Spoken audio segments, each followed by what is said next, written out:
Today I have a hand-carved figure to work on. It's referenced to as the surgeon or a Doktor Eisenbarth whistler. It's an original Karl Griesbaum whistler, possibly from the 1920s or 30s. It contains a spring-driven brass clock mechanism with bellows and a slide whistle. This lever activates the clockworks that swings the head from side to side.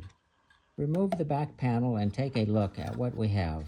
On-off lever. Owner says the whistle part of it doesn't operate. Clockworks seems to work just fine at a glance. Bellows aren't moving any air to the slide whistle. It's powered by a basic clock mainspring barrel. This lever moves the head. Signs of rust on it and its return spring.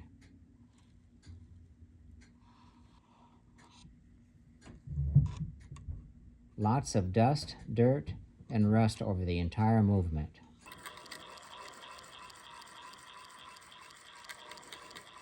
The material used for the bellows has a few holes in it. This flaking material, it's deteriorating paper stiffeners that were used. A butchered repair attempt that split one of the wooden bellow wood supports. Almost looks like a super glue job here. Remove the mechanism. Taking a closer look, I see a blob of clear adhesive that has bubbles in it. This indicates superglue. When uncured superglue comes in contact with leather, it reacts violently, creating high heat that in turn creates the bubbles and damages the leather. The leather on this corner of the bellows has been destroyed from the adhesive. Sign of a butcher here. Some solder and an aluminum rivet used to fasten the activating arm. Disintegrating paper stiffeners.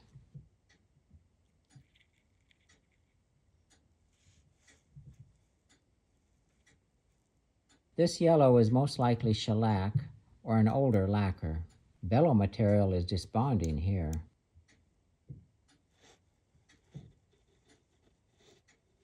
One of the 6 valves on the bellows. This one goes directly to the slide whistle, producing the song. Screws holding the wooden bellows to the slide whistle are heavily rusted.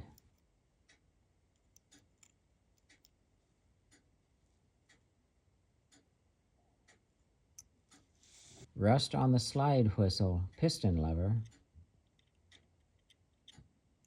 Screw slots will need to be cleaned to get a screwdriver in them. Hope the screw head isn't rusted away.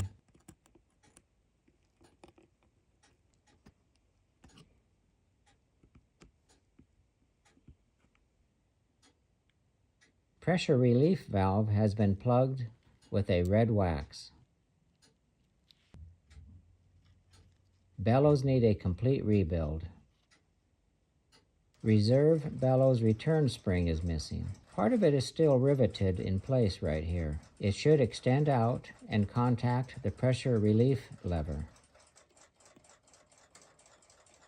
This wax was used as a band-aid for the missing reserve bellows return spring. 2 fasteners for the slide whistle assembly. Slide whistle piston seems to work nice and smoothly. Slide whistle valve is in good shape. It's opened and closed by this rod to produce airflow across the slide whistle. As this piston moves within the cylinder, it produces different tones, similar to a miniature trombone. Taking a look at the bellows, this aluminum rivet needs to go, so I'll fabricate something better. It looks like it was oversized and ended up splitting the wood here. If someone used super glue to glue the wood back together, it's pretty much permanent. One last look at the bellows before I start dismantling it. Several holes in the leather at the folds. I'll save these paper stiffeners just in case I need a pattern of the original. This drawing showing where they were will help for future reference. Denatured alcohol to dissolve the shellac. Not sure if this relief valve lever is superglued or just waxed in. Remove the wax. Yep, looks like just the wax was holding it in place.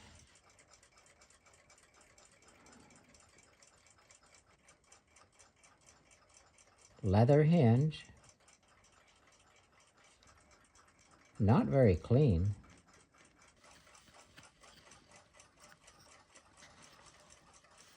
It's all gommed up in here. There's 2 reed valves under these. These black kernely crud stuff looks like insect poop. Could be mold or mildew here.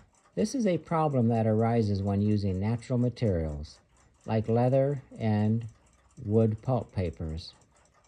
This crud will get lodged in the valves and cause them to fail.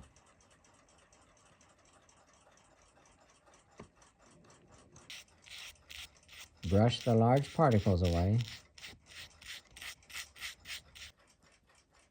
Air passage holes are completely plugged with the stuff. There's a reed valve under this leather.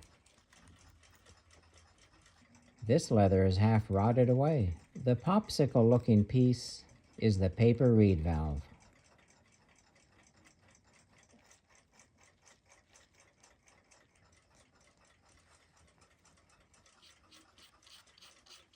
Leather hinge. This air passage hole is plugged.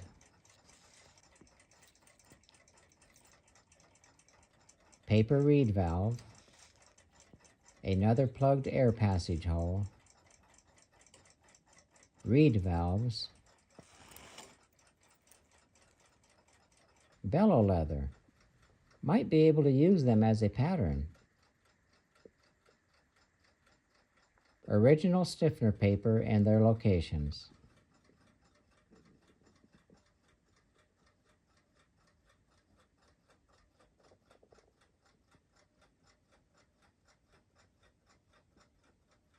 Clean the air passage holes. Feels like adhesive in here. The super glue used to glue the rivet seeped in the air hole. It's super glue, all right. Super glue shouldn't ever be used on bellows.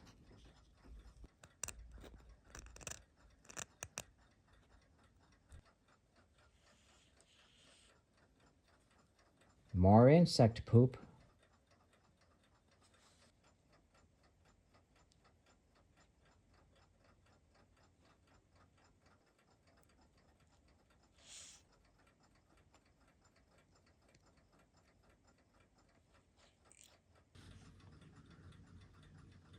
All cleaned and new reed valves made from non-acid paper and non-acid Tyvek for the straps.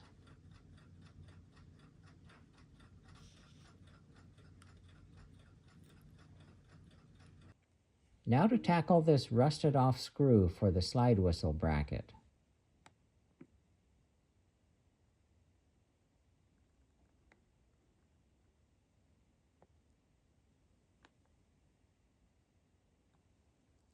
This screw is rusty, but still serviceable. However, this one has mostly rusted away. The closest one I could find. It's not a complete match.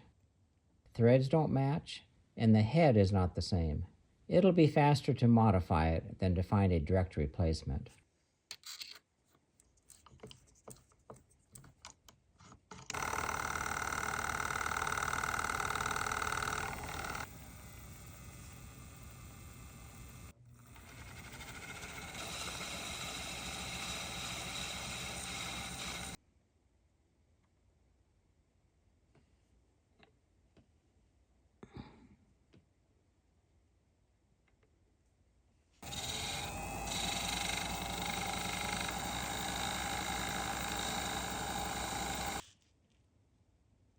The head is now a match to the original.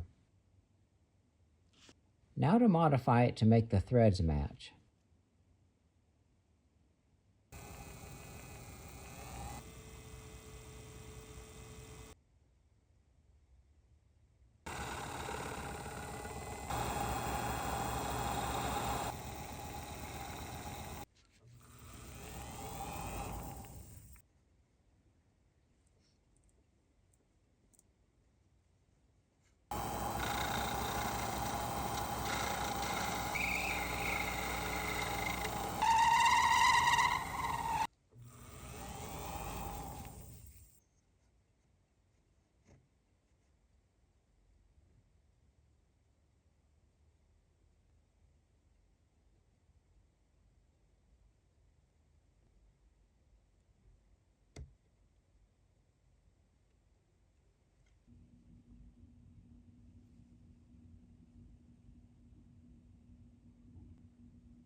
tad bit longer, but it'll work just fine.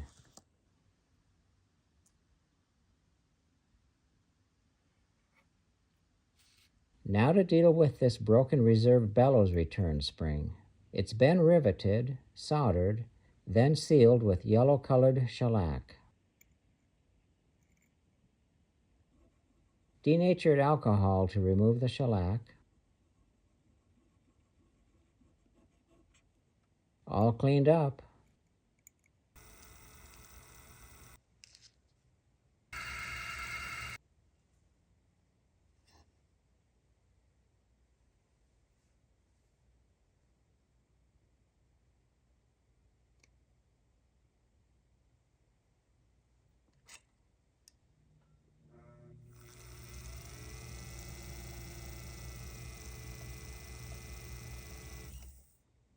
This ensures the hole is centered while drilling out the rivet. Rivet and solder have been removed without elongating the hole. Looks good. What's left of the old spring? I'm going to see about attaching the new spring with a screw instead of a rivet.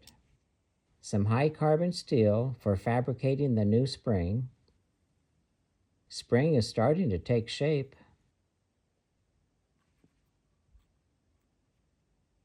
Just need to locate and drill the fastener hole.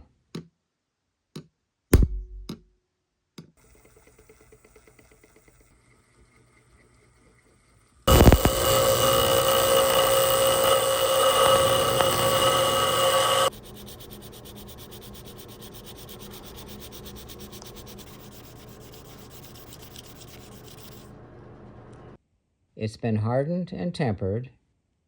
Do a fit check. Now time to fabricate a screw for the bellows connecting arm. I've covered the bellows with Tyvek. I fabricated this washer to keep the bellows fabric from getting frayed from the connecting arm. The screw has been roughed out on the lathe from brass round stock. Just need to do a fit check before threading and slotting the head. It's going to work just fine.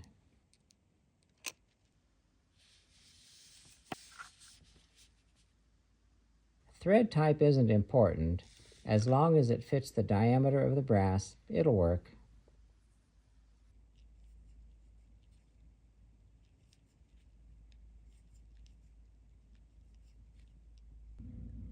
Looking good.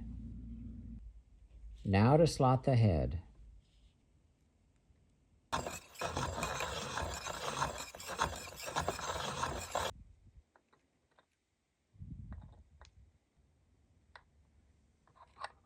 These old hand crank saws are a little slower, but they get the job done with minimal setup time required. Looks good. Made just like they used to, back when candle and kerosene lighting was a norm. Fits like a glove.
A nice Karl Griesbaum whistler, brought back to life to whistling its tune again.